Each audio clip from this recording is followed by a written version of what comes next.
From New York City, presents Arthur Conan Doyle's immortal character, the world's most famous detective, Sherlock Holmes.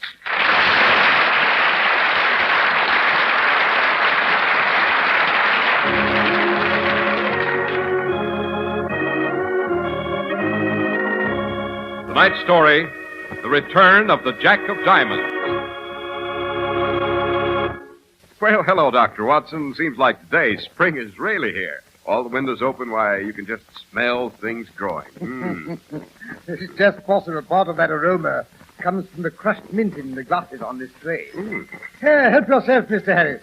I thought the weather called for something long and tall and frosty. Well, thank you. I must say this is a pleasant surprise, Doctor. Yes, I also thought tonight's story might appropriately be, what is it you call it, a chiller diller. So I decided I'd tell you about a ghostly highwayman who returned after many centuries to hold up a stagecoach on Hampstead Heath. It was one of those eerie... Hey there, Dr. Watson. Whoa, slow down a minute now. Don't forget we're supposed to just sort of mention something else that's kind of appropriate this vernal season. Oh, by Jove, of course. You mean Clippercroft's lightweight spring and summer clothing. I have my eye on a certain new tan outfit myself. At the rate you're buying new suits, Dr. Watson, you wouldn't be planning a trousseau. No.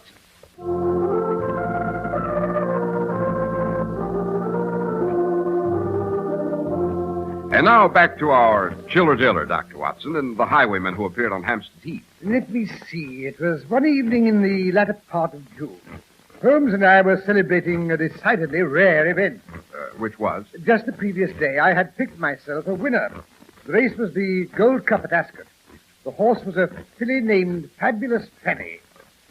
And Holmes and I were having a bit of a celebration at Jack Straw's Castle, which is an old coaching inn which still exists on Hampstead Heath. Look, isn't that the tavern Dickens frequented and wrote about? It is indeed. Well, Holmes and I were sitting in the courtyard over our after-dinner brandy.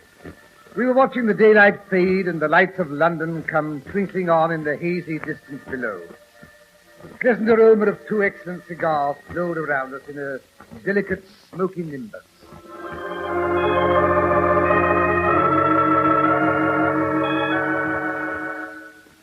Oh, who would believe that such a completely bucolic, not to say wild and rustic spot should lie so close to a great metropolis? You might almost believe you were on some deserted heath in the North Country. Well, actually, Hampstead Heath, my dear Watson, is a public area of approximately 869 undulating acres. The flagstaff on the hill immediately ahead marks the highest point on the heath, 445 feet above sea level, to be exact, and commands a view which includes 10 counties. Hello, who's this coming across the courtyard in our direction? What? He's carrying a smallish piece of paper in his hand. Yes, the hand's shaking. Wonder what ails him. Oh, probably palsy. It's mine host who took our order. The slip of paper's probably our bill, and I do think he might have let us quietly sit for a moment. No, I hardly think that paper's our bill. There's nothing about that to occasion his worried frown and improperly buttoned waistcoat. The third button's in the fourth buttonhole. So it is, by Jove. I never even saw it. You saw it right enough, my dear Watson. You merely didn't notice. Pardon me, but they've just informed me that one of you gentlemen is Mr. Sherlock Holmes, the detective. My friend has that distinction. Oh, sir, I wonder if you could help me. I'm at my wit's end. I don't know whether I should warn Sir Harry and get myself dressed down proper for being a ninny, or whether I should let him ride across the heath to his death, maybe. Tossed on the horns of a dilemma, eh? Yes, sir, at least. I'm all of a dither, if that's what you mean. And what exactly has caused this perturbation? Well, sir, it was last night. We was closing up a bit late. It was after midnight when me and old Timothy made the rounds, locking the doors and making sure the windows were shut tight. A sensible precaution, eh, Holmes? Don't interrupt, Watson. I'd just blown out the lamp in the bar when suddenly I felt Timothy freeze onto my arm like a woman that felt a mouse run over her foot. He was so scared he could hardly speak. Just pointed out the bay window. I looked, and there I saw a man ride into the courtyard like the devil was after him. Horse and rider was both black as night, and the horse's hoofs struck sparks from the cobblestones. Not an unusual phenomenon. Yes, sir, but it wasn't the sparks that set Timothy's teeth to chattering. It was the way the man was dressed. We got a good look at him when he drew rein at the old well and come a-striding up the porch.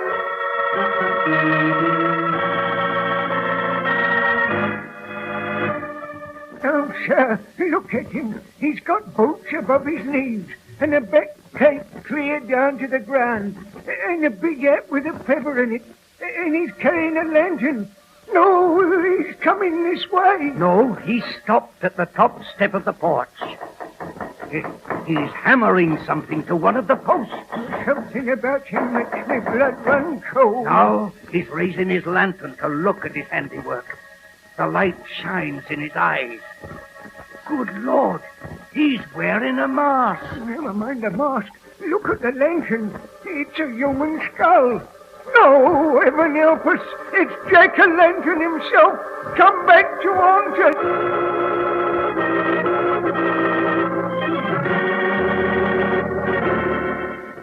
And with that, Mr. Holmes, he strolled back to his horse and rode off into the night. Who in thunder is Jack-o'-lantern? My dear Watson, Jack-o'-lantern was a notorious highwayman who held up mail coaches and the like on Hampstead Heath in the late 17th century. A human skull with a bit of tallow candle inside was his trademark. That's right, Mr. Holmes, sir. They finally caught him red-handed, they did, and hung him high on a gibbet on Flagstaff Hill there. Hung him there and left him till his bones rotted. How jolly. Yes, sir. And now they say you can still hear his hoofs come pounding along the high road whenever there's a death on the heath. Ever seen or heard this apparition before? Seen him? No, sir. This was the first time ever. But heard him? Well, maybe sometimes I have when the wind howls across the heath.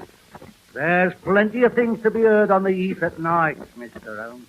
Any idea why he came in here and hammered on the pillar of your porch? Oh, yes, sir. He was nailing up a message. This paper here. If you step over into the light of this window, you can read what it says. Interesting. The paper is an ancient bit of parchment, right enough. The script and language also in character. Never mind the deductions, Holmes. What does it say? Let no coach cross the heath this fortnight, lest its passenger forfeit his heart's desire. There is no signature. No, sir, but this here was fixed with the same nail, like it was a sort of calling card. By Jove, the Jack of Diamonds. The Jack-o'-lantern left the Jack of Diamonds as his identification, eh, Holmes? That could be its significance, Watson. What's this coat of arms on the back of the card? Oh, that's Sir Harry Bleveridge's coat of arms. He was knighted here before last. He bought the Marbury mansion that's up the Spaniards Road, past the inn they call the Spaniards. The Marburys have all died off, so he took over their coat of arms as well. Yes, the design is interesting, not to say instructive. I should enjoy examining the rest of the pack. You'd have to go to Marbury Mansion for that, Mr. Holmes. They do say he's got that coat of arms all over the place. On the silver and the linen, and even on the butter patty. I see. You think Sir Harry would be at home tonight if Dr. Watson and I were to pay him a call? Oh, no, sir. He'll not be getting back from Ascot till late tonight. Always drives to the races in that old coach and four he's bought off the Kenwood estate. Well, by Jove, of course, Sir Harry Bleveridge. I was wondering why that name sounded familiar. Holmes, Sir Harry Bleveridge is the owner of the horse I bet on. That's right, sir. Won the Gold Cup, Penny did. This is the first winner he's had. And to think it should be Mr. Devitt's prize racehorse. Her that he loved almost as much as he loved Sir Harry's daughter. It broke his heart when he lost her. He was drunk for 3 days after it happened. You say he'd lost the horse? Just exactly what do you mean? At cards he lost her. Oh. Sir Harry do like his game of busy, and any young man that comes a court in the Lady Alice has to play cards with her father. It's an expensive pastime, courting Lady Alice. I take it Sir Harry's luck is generally good. Good, Mr. Holmes. It couldn't be better if he'd sold his soul to the devil. I take it, young, what was his name? Johnny Devitt, sir. He owns Devitt House. It's down the other way, North End Road, a mile past the Bull and Bush. I take it young Devitt's luck wasn't so good. Oh, no, sir. He lost everything he could lay hands on to Sir Harry. Luckily, the estate is entailed, or he'd have lost Devitt House as well. None of us thought he'd ever wait a penny, though. Oh, I guess he must have been gone on Lady Alice, all right. Did she return the compliment? They say she did, but she's pretty much under her father's thumb. And now that Johnny Devitt's been forbidden the house, her father's gone and announced her engagement to a French viscount or something. Forbidden the house? Yes, sir. The last time Johnny Devitt was at Marbury Mansion playing physique with Sir Harry, it ended in a frightful row. Sir Harry had Mr. Devitt shown to the door, and then he locked up his cards in the desk in the gun room and hasn't played since. I see. How many coaches cross the heath in a fortnight? Why, there ain't any in use in these parts anymore but Sir Harry's, Mr. Holmes. And that only when he drives off to some big shindy. Oh, then the message was obviously meant for him, eh, Holmes? Hello. There comes a large lumbering conveyance up Heath Street now. That will be Sir Harry's coach and four. Oh, dear. How will I ever break it to him that a ghost has left him a letter? Suppose you let me tell him the bad news. With pleasure, Mr. Holmes, sir. If you'll excuse me, I'd best go and get out my pewter mugs. Sir Harry always stops for his mug of ale, and he won't bring out nothing but kiss. Just look at Sir Harry's conveyance as it comes tootling along the road, Holmes. I must say, there's something dashed elegant about a coach and four. Even the old coaching horn. Yes. I was just considering the road he must take to reach his so-called mansion. Jack Straw's Castle, as this tavern's called, is rather strategically situated, Watson. For at this point, the main road divides. The left-hand branch, called Spaniard's Road, which is the one he must take, crosses the most desolate part of the heath. It's also over rising ground, which means the progress of the coach will be slowed down. Well, obviously. North End Road, on the other hand, which is the other branch, goes to the right over gradually falling ground. Pity he can't take that one. Oh, but it would be considerably out of his way. There's no connecting road you can drive a coach over. You put the situation in a nutshell, Watson. But here comes Sir Harry.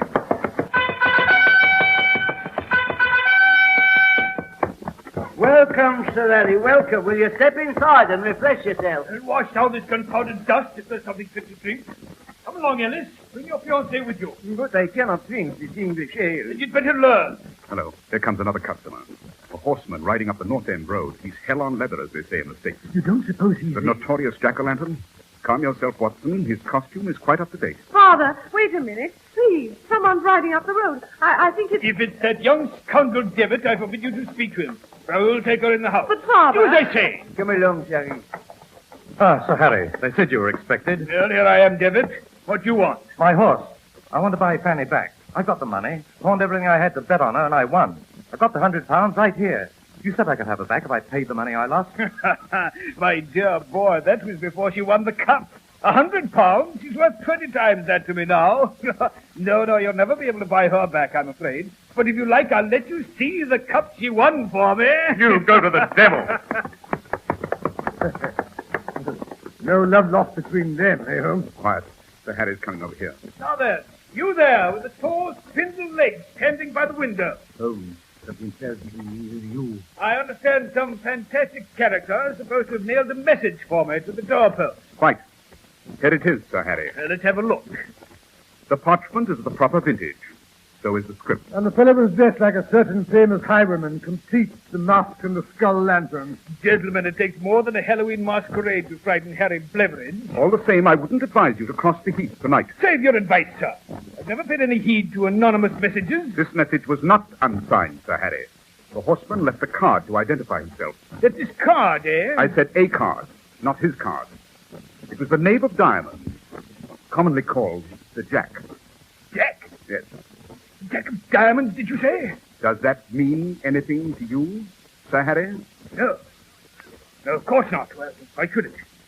Ridiculous. I want to drink. Where is my drink? You ask me, Holmes. Sir Harry needs a drink. Why do you suppose he got so upset when you mentioned the Jack of Diamonds? I'm not sure, Watson, but I have a rather definite suspicion. Yes, I saw 2 bicycles just outside the kitchen entrance. Wonder if our innkeeper could persuade the staff to let us borrow them. Oh, why bicycles this time of night? I think a ride on the heath is indicated, Watson. Yes, if we're lucky, we may just possibly be witness to an old-fashioned hold-up.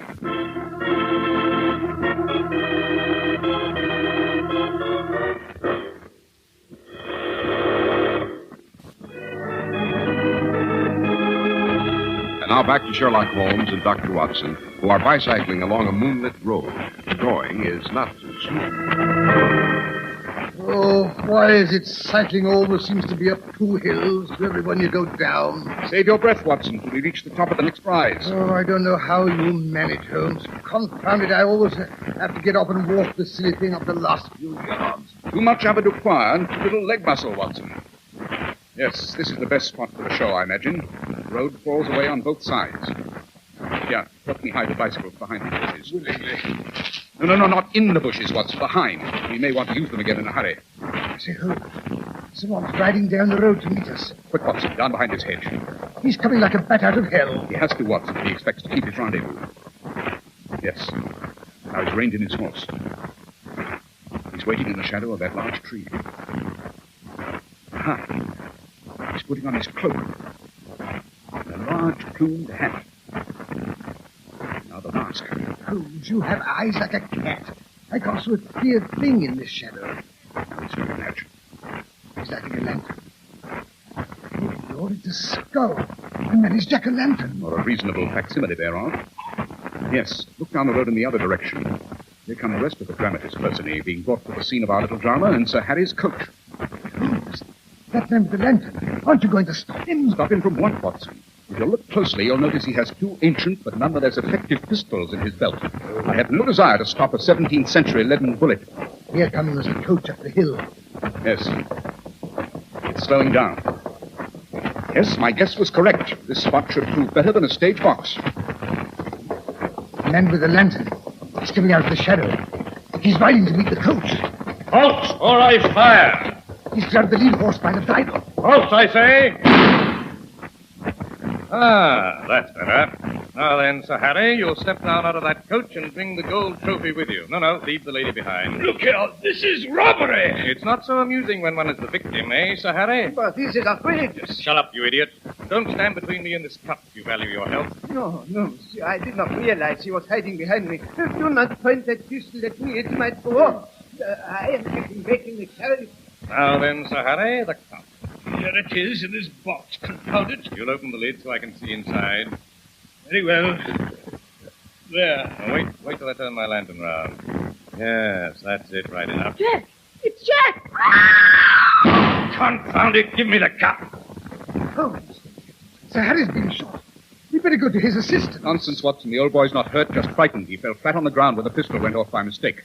Yes, I think our young highwayman was feeling rather more nervous than he let on. And now he's gone back up the road towards the Spaniards Inn. Yes, the other way would have been quicker, of course, but at least he had the good sense to keep up the farce. Holmes, what are you blithering about? No time for explanations, Watson. They've hauled Sir Harry back into the carriage. Now they're driving off up the road. Hurry, Watson. Get out the bicycles. We must recover the gold trophy cup before it's too late. But confound it, Holmes, you deliberately let the man get away. At the rate he was riding, we'll never catch up with him. On the contrary, Watson, by pedaling like mad back in the direction we came from, we may just possibly head him off.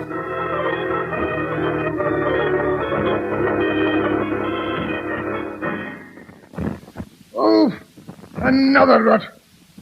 Oh, Holmes, this North End road is as uneven as the other. Cheer up, Watson. We've reached our destination. Good. Here's the gate to Mr. Devitt's estate. Yes, I think we'll go the rest of the way on foot. Oh, very well. As a matter of fact, walking would be a pleasant change. Devitt's house is dark. Well, naturally, young Devitt returned home hours ago. Ah, but did he stay home? Look here, Holmes. You don't by any chance suspect that young Mr. Devitt is Jack-o'-lantern? Why, it's too preposterous. Why? Well, for one thing, you saw him ride away from Jack's horse castle down this road. And where did the highwayman appear from? From beyond the Spaniards Inn on the other road. And he was coming towards us. The two roads are almost at right angles to each other, and there's no connecting road between them. A clever horseman can make his way along a footpath, Watson. There's a little-known footpath across the heath, which runs between the Bull and Bush Inn and the Spaniard's Tavern. Yes, the house is dark, but there's a light over there under the stable door. Quiet. The light in the stable's just gone out. Someone's opening the door. Here he comes. The gate is already closed. You'll never prove a thing, Holmes. Hello. He's carrying a large package of some sort. It's a bird cage, Watson. Good evening, Mr. Devitt. Isn't it rather late in the evening to be indulging your interest in ornithology? Who in blazes are you? Why are you trespassing on my property? Allow me to present myself. I am Sherlock Holmes. This is my friend and colleague, Dr. Watson. What's that got to do with me? We've come to relieve you of tonight's booty. I don't know what you're talking about. My dear Mr. Devitt, your own disguise was very neat. But don't you think it was rather stupid of you not to disguise your horse? Even the Lady Alice recognized him when your lantern shone on his white forefoot. I rather think you realized the jig was up when she called you by name. The rest of your intimates may call you John or Johnny, but to the Lady Alice, you'll always be Jack. Right? So she left the cat out of the bag. Well, I'm not going to give him back his stupid cup. It's mine by rights. He didn't win my horse Stanley honestly, Mr. Holmes. I realized it later. He plays bezique with marked cards, eh? Hence the Jack of Diamonds. That's right. Just the same, I think it would be wise to let me return the cup. Never. I'll never give it back to him. Not if he agrees to give you something you want in return. Say your horse or his daughter. You don't know him. He'll never do that. You might be surprised at my persuasive powers, Mr. Devitt. Yes, I suggest Dr. Watson and I pay a call on the gentleman after breakfast tomorrow and take along that birdcage.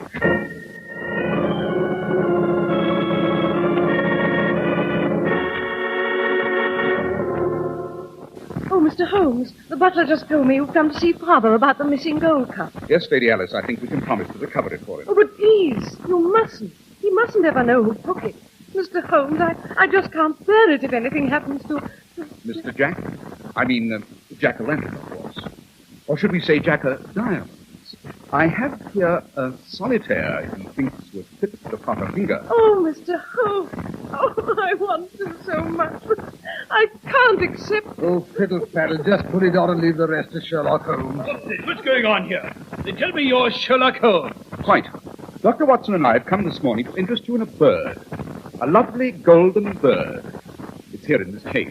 Bird? Yes. Always hated birds. They squawk. Not this one. Its name is Jack. The Jack of Diamonds, shall we say. I don't know what you're talking about, but... can I take a look at the animal? In the gun room. Very well. Very well. This way. In here. After you, Sir Harry. That's better. Now that we're alone, Watson, I think you may uncover the bird cage. Righto. There we are. Jolly little golden canary, eh, Sir Harry? But it's the cup. Yes, the cup. Where did you find it? Dr. Watson and I are returning it to you with the compliments of Mr. John Devitt.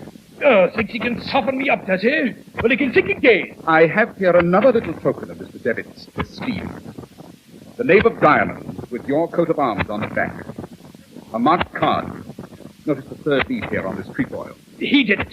He took it away with him the last time he was here. He had plenty of time and opportunity to do anything he pleases to that card. Possibly, but he couldn't have marked the other knave and the two queens of spades, which, unless I'm very much mistaken, are in the locked upper drawer of that desk. Will you unlock it, Sir Harry? Or shall I have Dr. Watson break it open? You win, Mr. Holmes. Well, I do like to play cards, and I do like to win. It's a habit I suggest you give up from now on. And as regards the horse, Fanny... Yes, you're right, Mr. Holmes. After all, I did tell the lad you could buy her back. I'm not suggesting you sell Fanny to Mr. Devitt, Sir Harry. I'm assuming you want to give it to him. As a wedding present. It's blackmail. I won't do it. Oh, but you will, Sir Harry.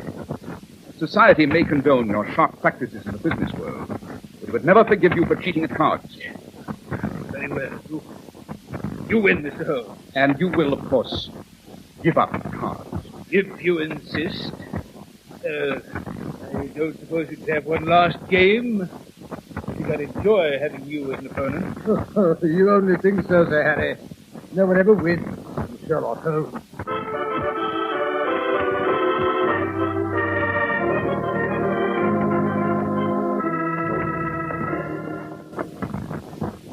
Oh, I must say this is most undignified, Holmes. Two of us on one horse. Well, I thought we ought to escort Fanny safely back to Mr. Devitt. I should have thought, after all the peddling you did yesterday, riding pillion would be a relief. Oh, there's one thing about this whole affair I still don't understand, Holmes. It's the business about the knave of diamonds. The combination of the queen of spades and the jack of diamonds rates rather high in the game of bezique. Sir Harry won Fanny from her owner by a double bezique, which is both spade queens and diamond knaves. Rather rare and counts 500 points. Hello, what's wrong with the animal? Fanny's just realized she's headed for home. Hold on, Watson. She wants to go.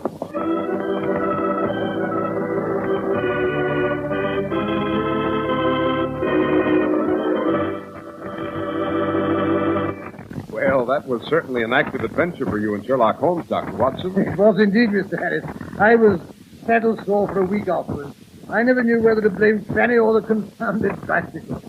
And now, how about giving us a hint about next week's adventure? Next week, give me... Oh, yes, next week. Suppose I tell you how I developed a violent dislike for cabbage. and I had a personal encounter with arch enemy Professor Moriarty, in which I said to myself, I came off rather well. I call it the adventure of the sinister fate of cabbage.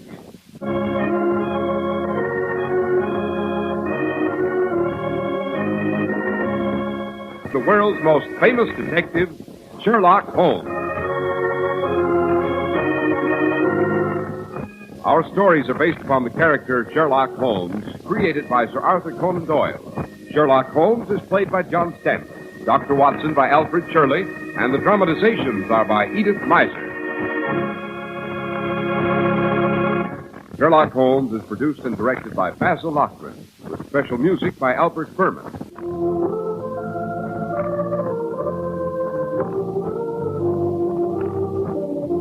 Sure to listen next Sunday to Sherlock Holmes in The Adventure of the Sinister Crate of Cabbages. This